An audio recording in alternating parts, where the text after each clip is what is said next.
Good morning. This is Hope and Madison with breaking news coming in from Rio de Janeiro, Brazil, about their ongoing water crisis. The main water source in Rio de Janeiro is the Guandu River, and it's in big trouble.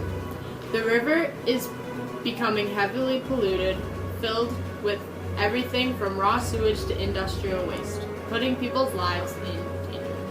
Now we are going to go to our on-the-scene reporter Reagan, who just returned from a trip to Rio, for more information on the Guandu River. That's right, Hope. I had a wonderful time. The Guandu River is filtered before being distributed because of the acetone, waste, and litter in the water. Acetone is an extremely flammable liquid, which if consumed or touched could kill you. Any kind of contact can be lethal. Though it is in small doses coming from factories, it is still a threat to have in drinking water. Adding to all these concerns, Rio de Janeiro's rising temperature will cause a decrease of surface water supply by 1/3. Thank you, Reagan, for that wonderful information. We will now be talking about the greatest real potential threat to Brazil's water. The greatest threat is the untreated sewage that flows through the poor and working class communities. This crisis started with people littering. This constant littering is getting into the water and polluting it. People are not testing this water before it gets into the communities, so many people are getting sick.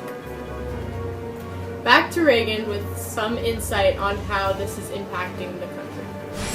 The water crisis is impacting the city more and more each day. The water has become unsafe for swimming, let alone drinking. Some citizens say that the water smells from miles away, becoming more of a tourist repellent than attraction. The sanitation of this city was put to test when the 2016 Rio Olympics were held in the beautiful city. Swimmers were at risk of contracting hepatitis A and other serious conditions. Now back to you, Hope and Madison. Well said, Reagan. In Brazil, 4 million people lack access to safe water.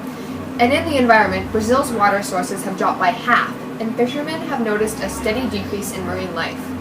Brazil installed eco-barriers to trap the trash from floating into the bay.